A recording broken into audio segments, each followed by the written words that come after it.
10 years I bled for that company. Built it from a fading regional firm into a $100 million powerhouse. Balanced books, expanded markets, recruited the right people, and covered for the wrong ones. I gave it everything. Late nights. Missed anniversaries.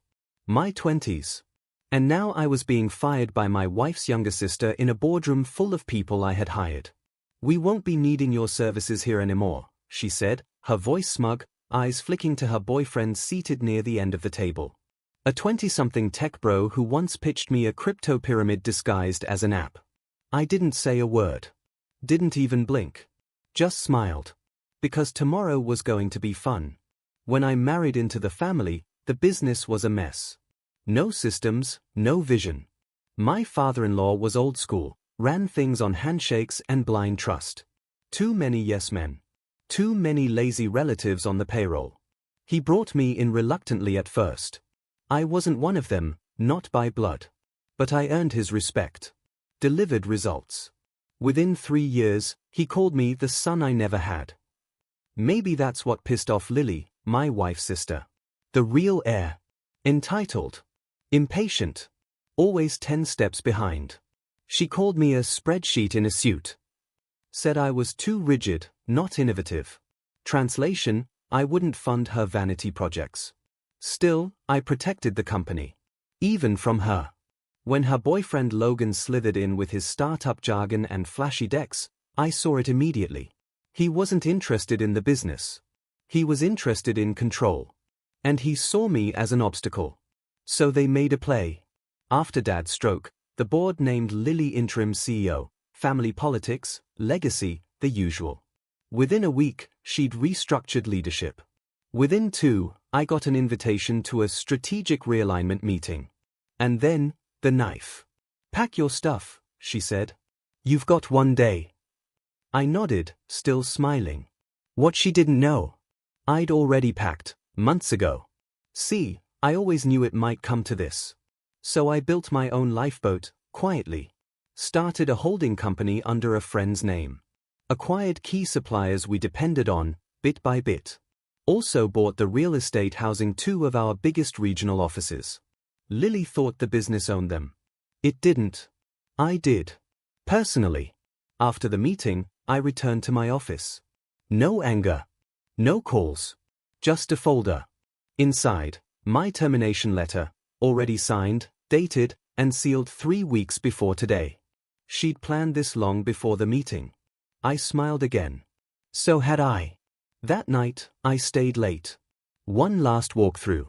Shook hands with the night shift manager. Took a long look at the wall of awards bearing my name.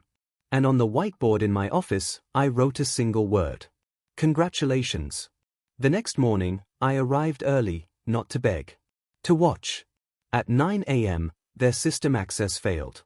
The software licenses I owned? Revoked. At 9:15, the delivery truck stopped at the gates. Their new supplier, my holding company, had marked up pricing. Cash only. At 10 a.m., their VP of Ops stormed into Lily's office, red-faced. That's when I walked in. Uninvited. Unbothered. She stared at me, eyes wide. "What the hell did you do?" she hissed. I set a folder on her desk. Inside, the lease termination notices. They had 30 days to vacate both properties, or pay triple the rent. "Oh," and I added, "your boyfriend missed a clause in the renewal," I said. Rookie move. Logan arrived half an hour later, panicked, trying to negotiate. "I'm sure we can work something out," he said, fake smile cracking. I looked him dead in the eyes. "Your app idea?" I said. "I sent it to a friend at the SEC. They found some interesting language in the fundraising materials." His face drained. I turned to Lily. "This was never about the job," I said. "It was about respect." "You think this will destroy us?" she snapped. "No," I said. "You already did that. I'm just making sure the right people get out alive." That afternoon, I left the building for the last time. Past the receptionist, the same one who used to bring me coffee before they trained her to spy on me. She looked away. I didn't.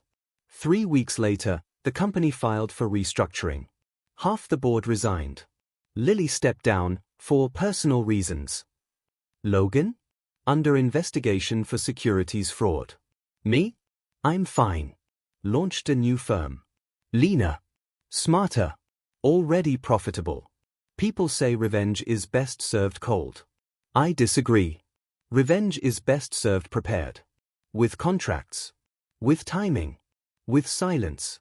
They gave me 1 day to pack. I gave them no chance to recover. Because when you build something for a decade, you learn exactly where the pressure points are. And exactly how hard to press. They thought firing me was the end. It was the fuse.